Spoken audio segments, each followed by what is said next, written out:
and welcome to Food for Life this week. I hope all of you on the East Coast are experiencing some nice fall weather. I know the Southeast is in for it this year, or well, this weekend, I should say. So we'll be thinking about all of you down Florida, Georgia way. So good thoughts, right? So look at this. I had to put long sleeves on. I had a beautiful blue t-shirt on and I was so cold. I had to go get something before my interview today. Can you believe it? We're that cold. We're into the fall. But the fall is the best time, right? We got fall produce. We got, those nice, crisp, cool mornings. And my favorite part is we get nice, lovely, warm coffee in the morning. But that's a whole other conversation that we'll have later. So our guest this week is Jeannine Pavlak, and she's going to have to tell me if I said her last name right. So if I didn't, please forgive me, Jeannine. She's here from NEBA Works, which is a very special group, and she's going to tell us about that right after these messages. So stay tuned, everyone.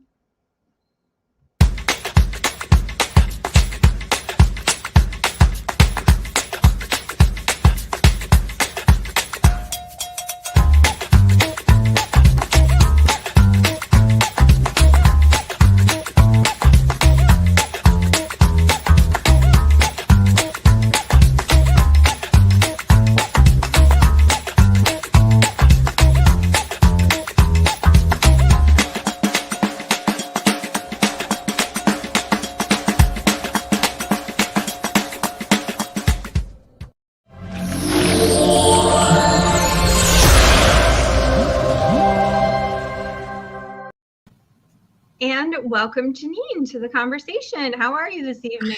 I'm great. Thanks so much for inviting me. I really appreciate it. I'm super excited to be here.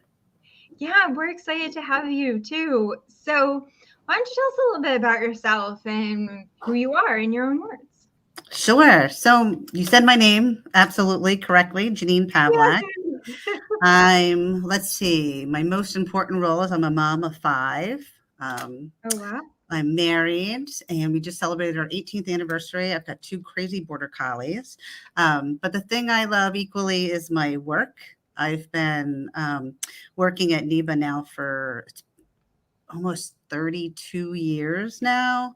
And the organization is just almost 40 years old. But I happened to kind of fall into the job in 1988 when I was looking to relocate from Maryland to Massachusetts. And I literally, I came up, I did 5 different interviews, fell in love with the philosophy and the vision of the organization, packed up, moved up, and I haven't left ever since. Wow, you've been with them for almost as long as they've been open then. Yes. In fact, we were so small when I first started. I remember my first day, I think there was only like 6 staff. And so everybody was busy and they had me answering the phone and I didn't even know anyone there. I was like, hello, sure, I'll give them a message, but I didn't even really know who anyone was. And so now we've grown to, almost a $5 million organization with just about 50 staff. We're getting back up there now that COVID settled down a little bit, serving hundreds of people. So we've grown certainly a lot over the years. So why don't you tell everybody what NEBA is? Because I don't think everyone knows. Sure. So NEBA is a nonprofit organization that was established back in 1983. And the purpose back then was the state institutions, Belchertown State School back in 1983 was closing its doors and moving people out into the community. And there was lots of residential services kind of opening up, lots of other programs for people to certainly go during the day. But employment was not really seen as an option for people with disabilities who were coming out of the state school. And so this organization was incorporated for that very purpose, to really work with people who employment was never thought, would be a reality for them. And so, our goal has always been to, help people realize their dream of a whole life, the good life, doing work that they're passionate to do, earning decent wages so they can spend money on the things they want to spend money and, make friends with other people who have similar interests. Wow, that's actually a very interesting thing, that it's so young practically for some of the organizations that have been around that it wasn't even thought to be an option until a little less than 40 years ago for people. Right, absolutely. So that was really our purpose. And, kind of our intent was, or at least our hope back then, was to create more options for people. And then a year after that, we started providing direct services to people, directly helping them really, again, kind of find their talent, put their dreams down. And then we really make that match between the person's really interested in and talented in and what business members need in the community, right? There's always that match. So that's how we. What are your typical clients like? So it depends. Our largest referring source is the Department of Developmental Services. And so a lot of, we receive a lot of referrals that, people with intellectual or developmental disabilities. Also, we have a contract with Massachusetts Rehabilitation Commission, as well as the Connecticut version of that, vocational rehabilitation. And so that brings people who are looking for work with just a myriad of different disabilities. And we also work with other populations that just are experiencing barriers to work. And so that could be a number of different things that are just kind of getting in their way. And so we help them kind of jump over those hurdles, figure out a path, and then get them moving on in their career path. So again, the goal is really for people to, I already said, live the good life, but, be able to have a whole life that all of us deserve, and ideally get out of poverty. And so, we hope that we can help as many people as we can really become self-sustaining. It's so interesting that you say that live the good life. But I suppose, what is the good life for people? Like, what do you think would make people happy? Well, I believe that happiness comes in a number of different ways, but certainly I feel like, friends and family, and the opportunity to really feel like you're contributing to something greater than yourself, waking up every day and having a purpose that, gets you out of bed and gets you going, and that you feel fulfilled at the end of the day. To me, that's the good life. Yeah, I mean, we want everyone, as much as we want to think about it, we want everyone to have a reason to get out of bed in the morning and be happy and to going. And I mean, goodness, now everyone has 5 kids to get them out of bed in the morning every day. So what did you do down in Maryland before you came up this way? Well, I had just graduated from college, and so I was just looking for employment. And my dad, bless his heart, wanted me to be a life insurance agent in the worst way. He was a general manager of New York Life Insurance. And so, he had me take that aptitude test, and he really was kind of pushing me to do that, which I probably considered doing, but it certainly didn't kind of light a spark under my shoes. And so I decided to move just to try something new. I came up here, and at that time, because Belchertown State School was closing, there was just a lot of jobs working with people with disabilities. So like I said, I had 5 different interviews, and then just fell in love with the mission and the philosophy of this particular one, which was, really, helping people on an individual basis, just kind of find what they love and be included in their community and be valued for who they are. I find that life insurance people are a whole different kind of breed of people. Yeah. Yeah, that's something I would not have been very passionate about, I'm sure. I may have made better money than I'm making in a nonprofit, but I don't think it would give me the same, really kind of pride that I feel every day when I come to work. Well, that's an interesting thing that you say, that you'd be making better money, but just always making more money always is what's going to make us happy? Not necessarily.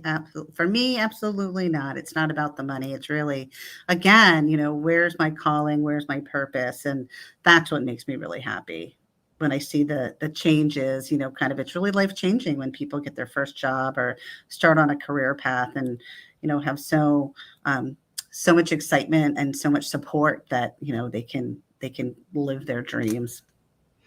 So, because you have such experience with placement, not just with, people of disabilities and things, were you big and instrumental in trying to help your kids find work and things as they got older? Or were they like, Mom, please stop, we'll figure it out?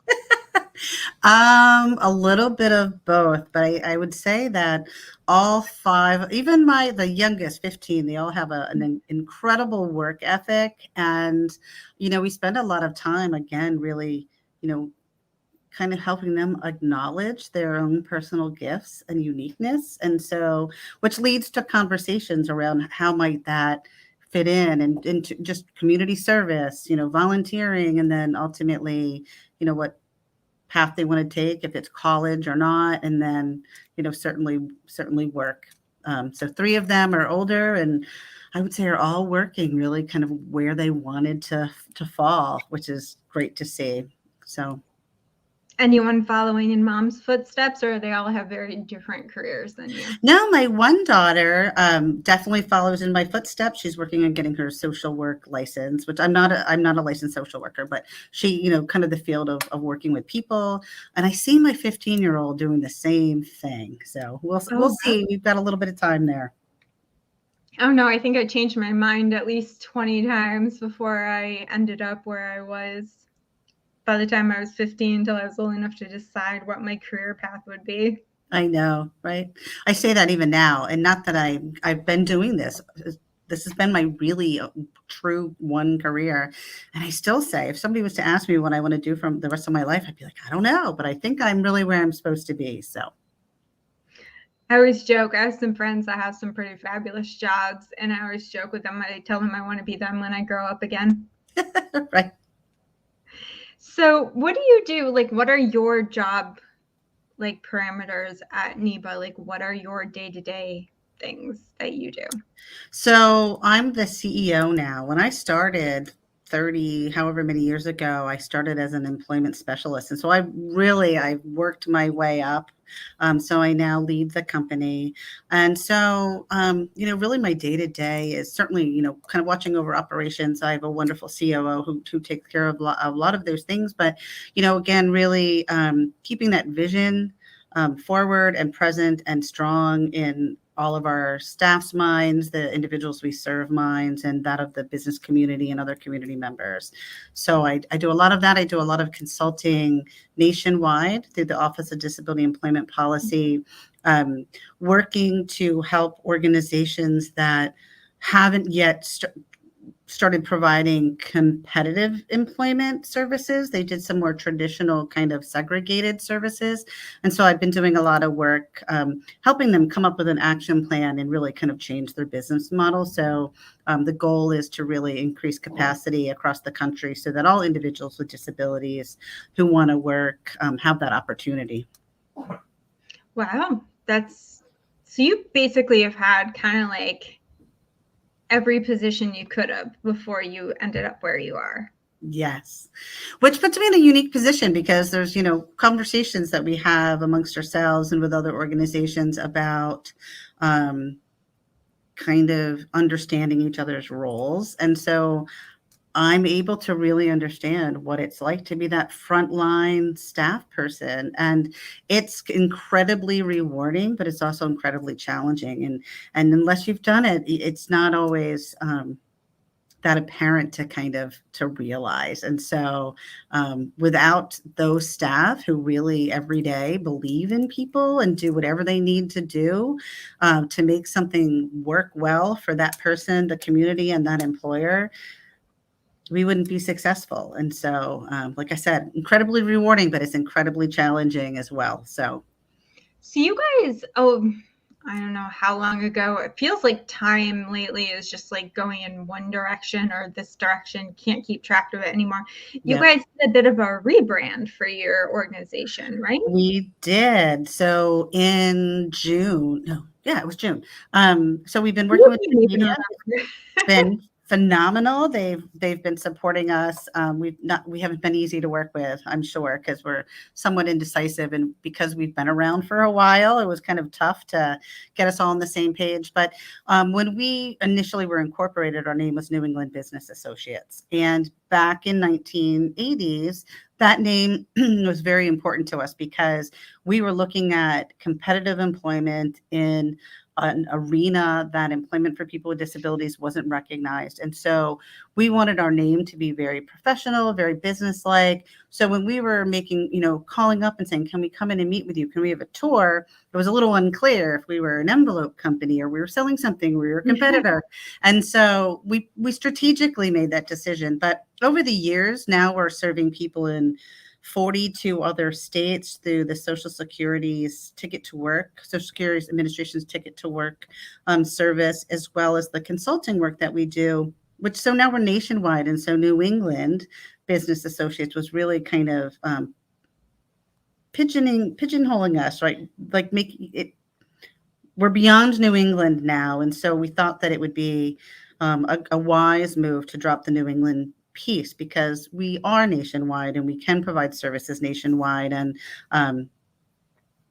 so we rebranded. So now we're just NEBA Works. So now anyone that's out there listening can know that you can provide help that's not just in the New England states, but almost anywhere now, right? Absolutely. So we can provide what I call traditional wage earning consulting, helping people, again, kind of, let's really look at your resume. Let's really find those talents that you have and really match that to employers' needs in their communities.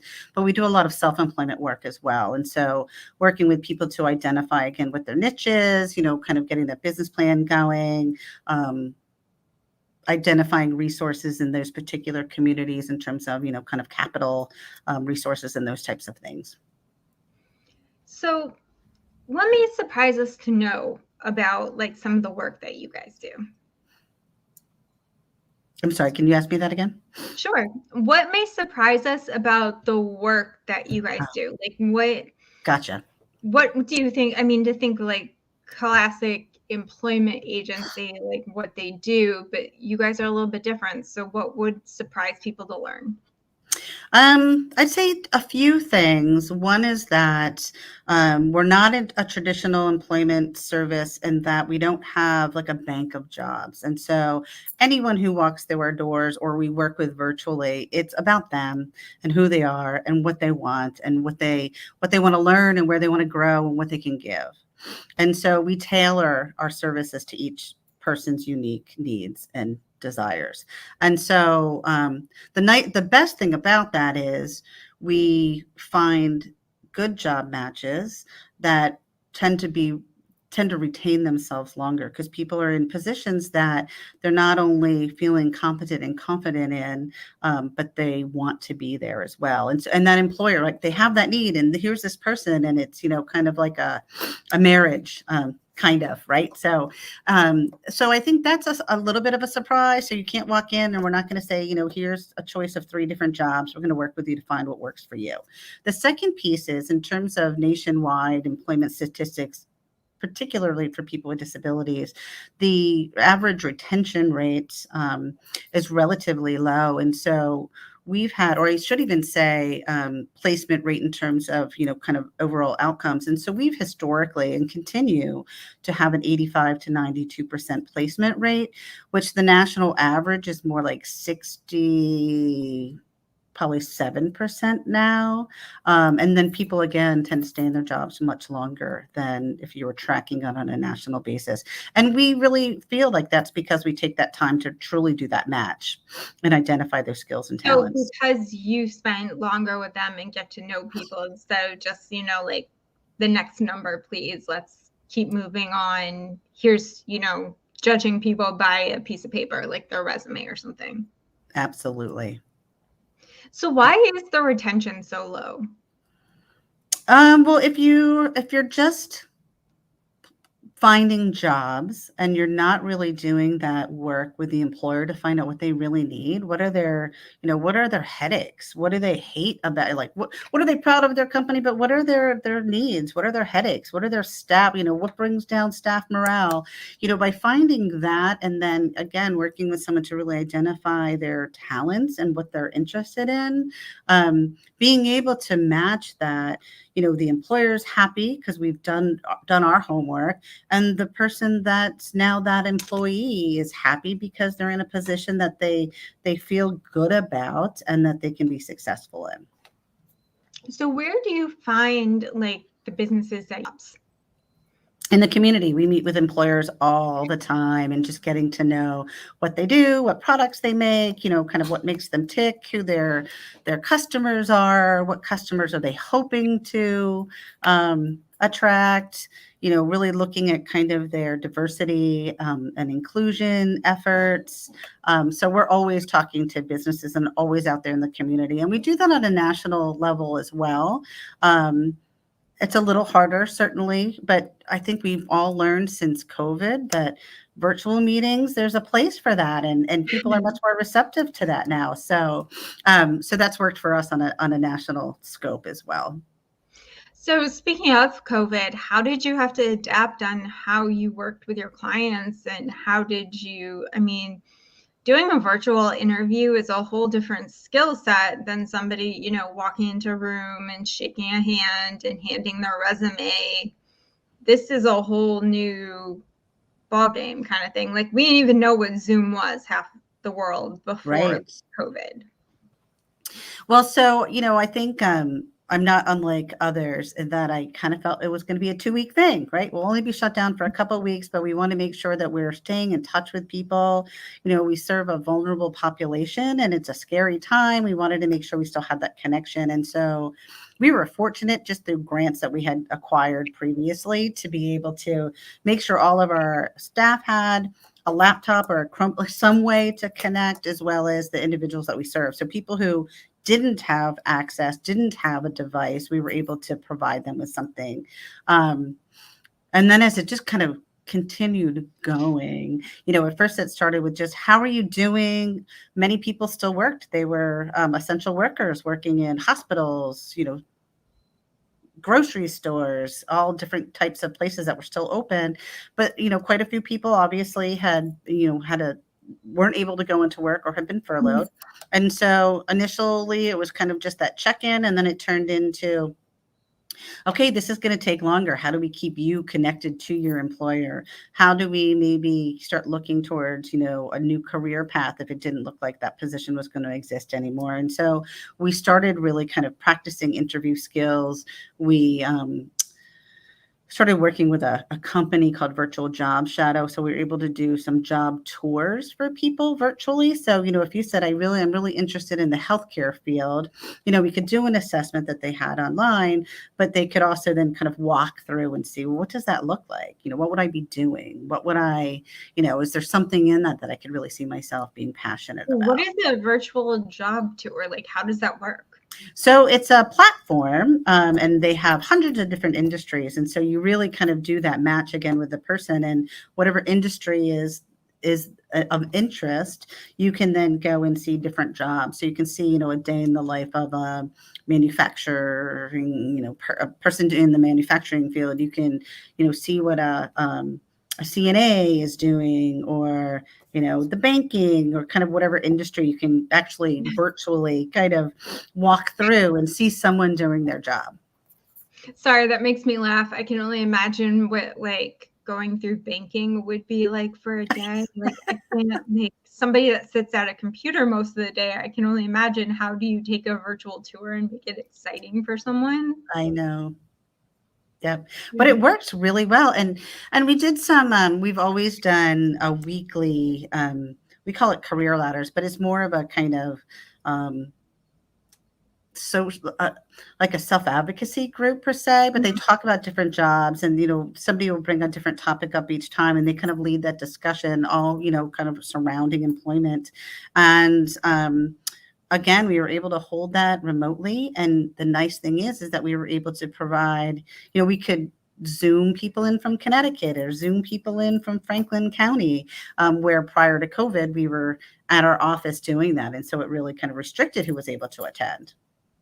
Were you able to find positions for people that were like work at home positions? Because a lot of workers went, like my mom's boss, they got rid of their office. They do everything virtually now. They don't need their office anymore because it ended up working out better for them. Yep. Yes. And particularly through our Ticket to Work program, we have a lot of remote workers, or people looking for remote work. And so you're right. There's so many more jobs available now that allow you to work from home. I gotta imagine some people that aren't, I guess, big with the social skills or like being around lots of people, it might work out better for them. Yeah, absolutely. For some, we really saw that it was a better option. And then there's some like me who I love being, kind of out of my house and in the community and meeting new people. And so we've really, prior to COVID, our work is in the community. And so we do have an office, but it's more of like, you need to make copies, come on in, you need a meeting space. But more people were here pre-COVID. And so now we learned the same thing. Instead of one of our employees having to come here first, let's say, to get things done before they go work with someone or go, on a job tour or meet with an employer, they can get that stuff done at home. And so, I think that's, again, some people prefer to come in, but having the option to do those things at home is certainly a nice option to have. Have you found it's made people either in your office or people that you helped either more productive or less productive in some ways? Actually, I've seen it both. For some, I would say for the majority, more productive. I think for, a few folks, it was really hard to come back. And so when we did kind of open up our office, there wasn't an option to like work from home or work at the office. It was more kind of a hybrid of a day. And so we definitely had a few people who they didn't want to come to an office or be in the community. And then a few folks really struggled. I think technology was, for some people love it, but for some, it's a hard thing to adjust to. And so I think for those folks, we did have some that they were less productive just because the technology just wouldn't work well, or, they had maybe a help desk issue, which, prior to COVID, they could say, hey, IT, I need some help, where, when you're home, you can't do that as easily. So. Yeah, I'm definitely learned some things. Like I did some virtual segments for TV and things like through Skype or Zoom. I learned my kitchen was not designed for lighting. That was something I learned during COVID. Like, I'm sitting here now trying to adjust the lighting in my window and everything before we went on live, because whoever thought you would have to learn about lighting and which angles are better and Right. if you put certain backgrounds in and which program does something different, because it's just not something that was in everyone's skill set. But now I've learned about lighting and that my kitchen's just not designed for the proper things, but whose home was designed for these things, right? Right, absolutely. And since then too, we've really, we've kind of focused a little bit more of our efforts on looking at different technologies. So not that technology wasn't ever there, but we've definitely started to kind of change our culture a little bit to say, we need to make sure we're always looking at, if anyone needs support, what can they use in terms of technology that might help someone be a little more independent than necessarily having to have a staff person there. And because of COVID, there's so many restrictions, still less so, but where you could only have so many people at a particular store or building. And so kind of really looking at some of those technological options work really well for some people and really helped kind of get through those times. And employers were a little more acceptable, or accepting, I should say, to having someone, maybe use their iPhone to access, an app that can help them with maybe their, time management than before, because we were able to more articulately explain why this would make someone more efficient in their job.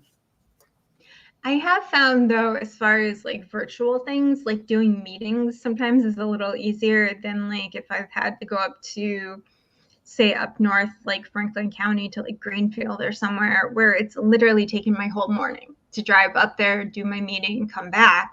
Whereas now, if I just do it on my computer, I can move on to whatever the next task is or a different meeting, and I didn't take up my entire morning. Right. And even so through my consulting work, I found that, again, pre-COVID, I was traveling quite a bit to go to different states to meet with providers of employment services. And because of the remote technology, I was able to do a lot of that remotely and significantly reduce my travel, which, again, saves a lot of time.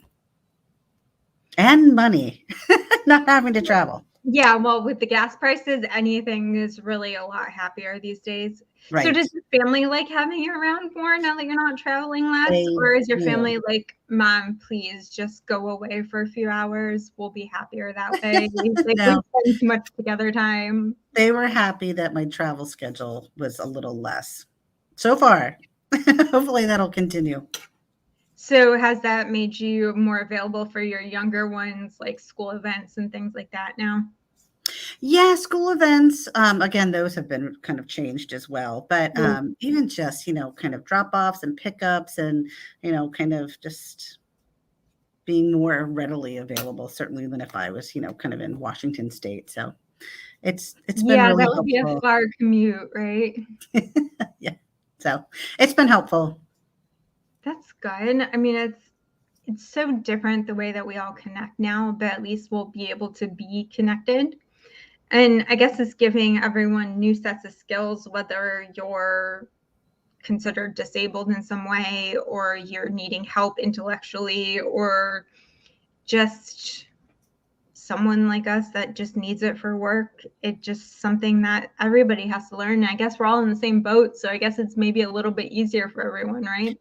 Right. Definitely leveled the playing field to some extent. As long as people have the technology, then we're all in the same playing field. A lot of people don't have access, which of course we've heard about the whole technology divide, kind of the gaps in, populations being able to access technology. And that's a real problem, certainly. We were fortunate, but I know that not all providers were, and not certainly all people served were able to have access to the technology that would have been helpful during those really, kind of dark days of COVID. I've worked with some really amazing organizations that helped with kids that were doing like remote school. They let the kids come there and work things like, do their schoolwork there during the day, or let parents that had to work remotely let the kids. It was a whole thing. It was wonderful to see people like, figuring that out for kids that didn't have access. Yeah. So what are some of the biggest surprises about your job? Like, is there things you love? There are things you hate? I mean, I know you said you had grants. I mean, everyone I know, from teachers to people in nonprofits filling out grant paperwork, they say is like the bane of their existence. But what do you love about your job? So what I love about my job is meeting, whether it's someone looking for services because they want to find a job, or a family member who is supporting their loved one, or an employer, wherever it's coming from. But I get to meet with people who and their family members who have been told their whole lives that because of their disability, they're never going to do these things, right? They'll never drive, they'll never graduate high school, they'll never work, they'll never get married, they'll never. And you hear that forever, and you start believing that, whether you consciously start believing it or not. But I get to meet people who I just get to watch their lives change when they're in an environment where there's high expectations, people believe in you, people listen to you, you're the real driver of your career path, which is a very different experience that people typically get. And for families, just kind of watching the excitement and the joy and being able to experience those things with their loved one when they were told that they would not be able to, those are the days I love. The days that are the bane of my existence are those kind of compliant paperwork kind of days. I will say that. But I don't think I know anybody. Like, I hate doing paperwork. I think that's why I spend most of my life in a kitchen, because the idea of sitting and staring at Excel sheets is like the most terrifying thing in the world for me. But I don't know. I don't think I know anyone that likes doing paperwork for any job, unless you're an accountant, maybe. I was going to say accountants. Our finance director loves paperwork. Really? But she's the only one, I think. Yeah, I mean, I suppose my accountant must love it when I send him all my paperwork, but other than that, I don't know anybody else. Yeah. I am going to have to play a message from one of our sponsors, and we will be right back. Champagne Rendezvous is handcrafted totally naturally, made from organic grapes, exclusively in Premier Cru vineyards in Champagne, France. We craft everything naturally, from vine to bottle. no chemical fertilizer, no fungicide, no pesticide, crafted with very low sugar also as well. We go beyond organic and we craft the champagne totally naturally from vines to cellar. Here you will find champagne that is much more digest, that is much more aromatic, that is vibrant, and that really represents the place that where the champagne is made. The champagne that you want to have for all your occasion. Grab your bottles for your holidays and come and cheers with us. Santé.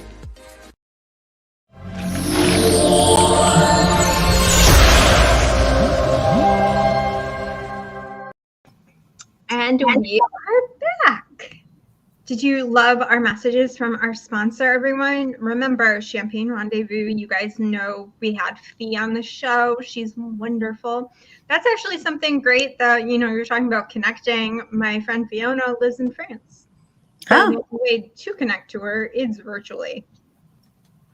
Right. That's an option. Well, I thought it was even just amazing that so with our children, of course, they had to do school from home, and just the experiences that they could have virtually was pretty amazing outside of the just like tapping into your classroom. But there's so many things you can access now online in terms, like you could go to, the Washington, D.C. Zoo. I'm a zoo lover. When, I never thought to do that remotely. I would have driven 6-7 hours to go. So they do have like feeds and like some of the animal cages and stuff in zoos where you can like watch them. I mean, on a bad day, watching pandas play is actually pretty fun. Right? I would agree. That's kind of better than anything else we've ever done. Now, you've been at NEBA for so long. Are there any projects or programs you've implemented over the years that you're really proud of? Yeah, so I tend to lose, you already mentioned losing track of time. So I lose track of time. I want to say it was probably, it can't be that long. I don't know. It was a while ago. But one of the things that we learned, so one of the things about our organization that makes us unique, that was one of your questions, was instead of just recreating something, we first look into the community to see what already exists. So, if I want to take a literacy class, I'm going to see who provides good literacy classes. If I want to learn how to cook, I'm going to look into the communities to see like, where can I take classes? Where can I do things? And so so I can send them to you. Yeah. The only time that we end up actually providing this service outside of employment, which we're contracted to, is when we can't find that in the community for a variety of needs. And so years ago, we had found that certainly traditional employment isn't for everybody, and small business ownership is, kind of the leading kind of arena of employment and job options.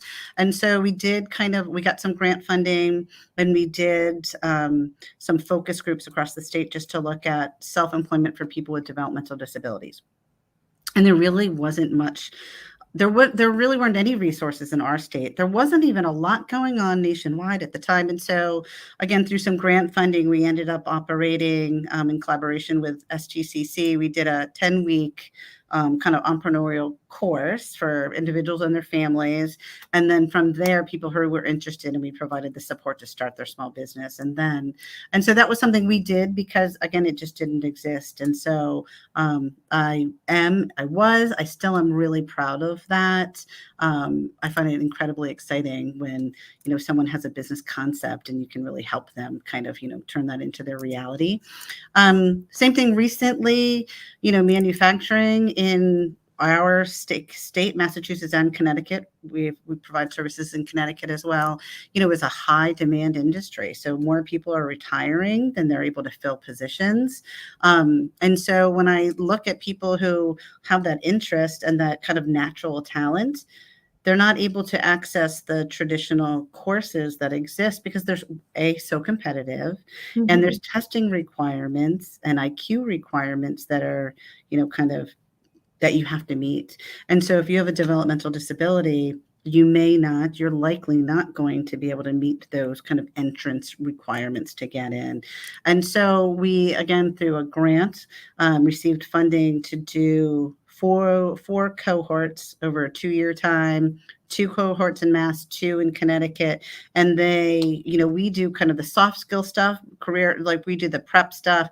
Let's look up the jobs you're interested in. Let's do some assessments. Let's get your resume. Let's practice these things. But then we partner with Mass MEP, the manufacturing education partner, I believe. I'm not great at acronyms. And so they do the actual manufacturing training and certification. And so someone who can't go into whatever course is able to gain those skills and become prepared to get a job in the manufacturing industry. And so we're starting our 4th cohort next week in Connecticut. And it's really been amazing. We learned that although we still do the testing so we can get a baseline kind of assessment of where people are at in terms of what they might need for support educationally. We just do a lot more hands-on, right? You don't need to be able to do, I don't know, division. You need to learn how to use the micrometer and how does that micrometer work to measure what it is that you need. And so everyone was able to master the skills. But if you had them just doing math on paper, there's really no correlation from that to then the work that you're doing. And so we've had tremendous results in terms of people getting full-time employment offers in manufacturing companies in both Massachusetts and Connecticut, because these people who previously wouldn't have been considered, now have that knowledge and the certification and the confidence to go ahead and apply and start careers in the manufacturing field. So we're going to be doing another iteration. That'll be IT is the next kind of work. We're going to be looking at some IT help desk training for people. Well, we could certainly use some more people in the help desk area for places. Right. Cut down some of our wait times, right? Yes, absolutely. You asked me before we started if I knew someone that used to work there. And I do know Colleen, and she was wonderful to me because she helped me. I have MS, and when I went to start my business, I had taken it to an organization an organization in the area that helps small businesses. They help small businesses nationwide. But the first thing they heard is that I have MS. So they sent me to you guys instead. They didn't hear anything other than I have MS, and they assumed there was something wrong with me mentally instead of that my body occasionally doesn't work when I want it to. And so they sent me to you guys, and Colleen was nice enough to help me just adjust my business plan well enough that eventually she sent me back to them, and they took me for help and guidance when I opened my business. But other than that, I found it interesting that the minute somebody hears something, which has happened to me, because MS is considered a disability, which I find, I don't know, I don't like the word. I don't like being considered that because of my disease, but I'm a fully functioning human being with a job and a TV show, as everyone can see. Right. Absolutely. Well, and that's what happens when you have any sort of, people tend to put labels on and people unconsciously can't get past that label. So that was the experience that you have, right? So you have MS. Okay. I learn differently. Like it's just, but those labels get in the way. And so that's a lot of the work that we do in terms of education is really helping people see that, it's a person, it's not a label. We all have gifts and talents and we can all contribute. And, the more all of us kind of open our minds to seeing everyone, all marginalized populations, then we can, really kind of keep the movement forward that everyone belongs in our community. And without everyone participating, our communities are never going to be as strong as they could be. And Colleen was wonderful. She even hired me to do some food for some party you guys had when I first started. I remember that. That's how I remembered your name. I remember you catering. I can't remember. I think it was a legislative event. Maybe. I'm not entirely sure. I just know it was around the holidays, and I'm not sure what the party was for because it was when I first started. At this point, so much has happened in 9 years that I can't even remember at this point. Right. But it's just so funny. Everyone assumes there's something wrong with my brain because I have MS, and it's like people don't realize that, like, unless I have a ton of lesions in my brain pretty much works just fine. Right. Absolutely. But I I'm always sorry told you experienced that. it's okay. I mean, let's face it, I'm a woman business owner. At some point, I was going to be discriminated against from some way or another. It just happened it was my disease instead of being a woman. Right. And that's okay. You know, there's one other thing I saw on your site that I was fascinated about. You guys help students as well.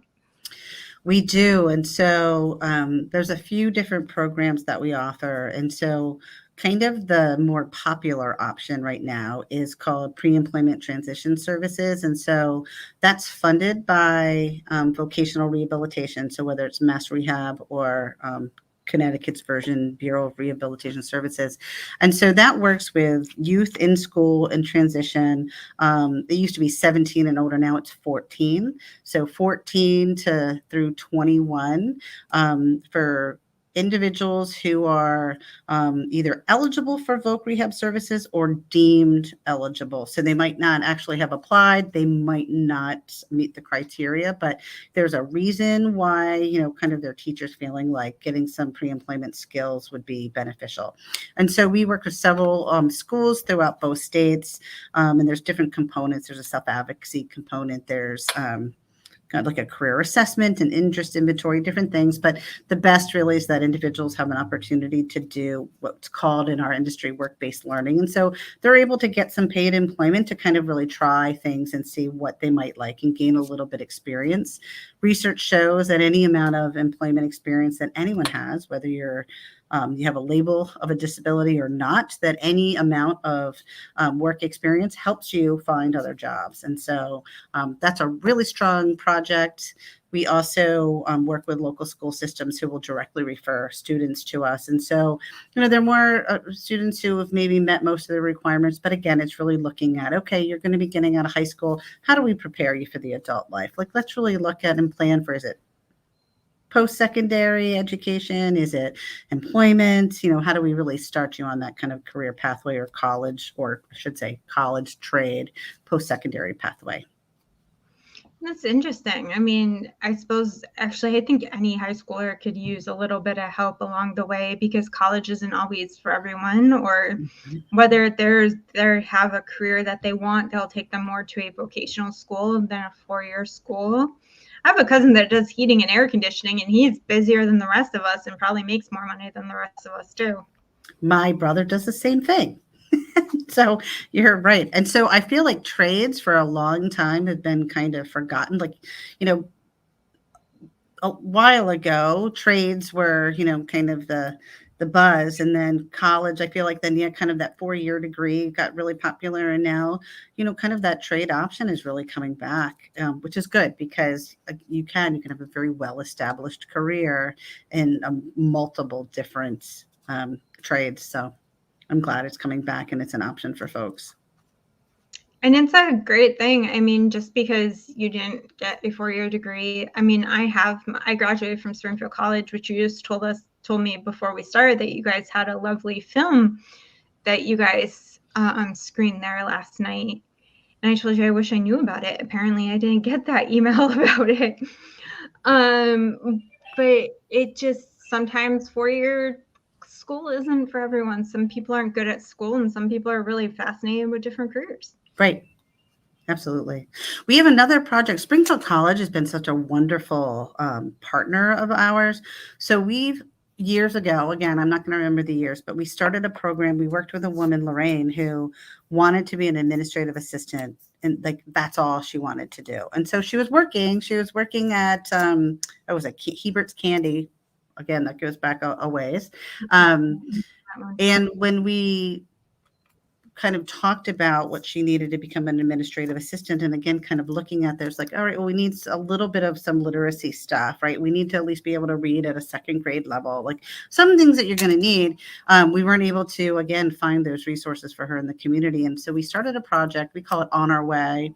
And it's an academic program for individuals who want to at least most people come in wanting to make academic gains. For some, it's just kind of maintaining what they had.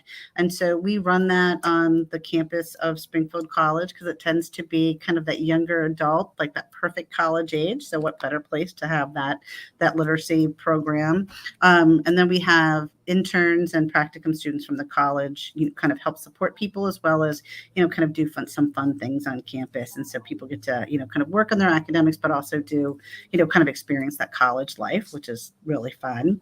And then a few years ago, we started a program. It's a nationally known program called Project Search, which it's a academic year-long program with some kind of life skill instruction in the beginning and the end of the day. But each participant goes through 3 different 10 weeks, but 3 different intensive internship opportunities on campus. And so those opportunities keep growing. So it's, in communications, it's in the business office, it's in facilities, it's in, I can't even remember all the different departments, but it's to really prepare young adults for a career. But last year, Springfield College ended up hiring 3 of the 5 interns to work full-time, to take full-time college positions, which was phenomenal.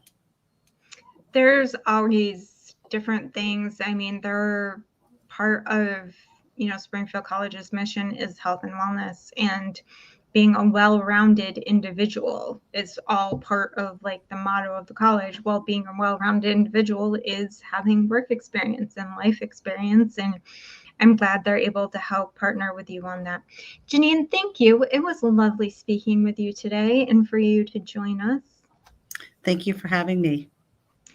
I hope you come back sometime and share about any other new projects you guys are having. That would be great. I would enjoy that. Well, you have a lovely evening. Thank you. Too. Thank you. Take care. Bye. All right, everyone. After these messages, we will be in the kitchen cooking.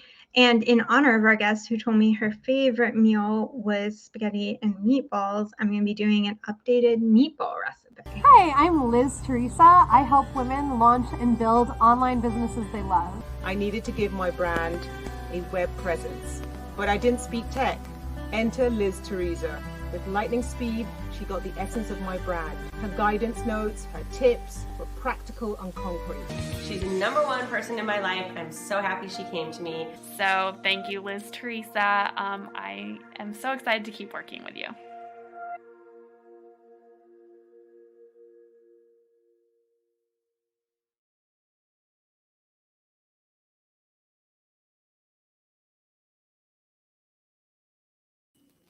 All right, so we had a little bit of technical difficulties. My camera came undone in our little movement. But right now, I'm going to make these delicious broccoli Parmesan meatballs. So I know, we all know I'm a vegetarian, so occasionally I like meatball too. But most of the time, people do it with lentils. Now, on the stove behind me, I have just a regular tomato basil sauce cooking, my traditional recipe, or you can use whatever sauce you like. I mean, you can even make vegetarian meatballs and make it, in a tomato like bolognese type sauce.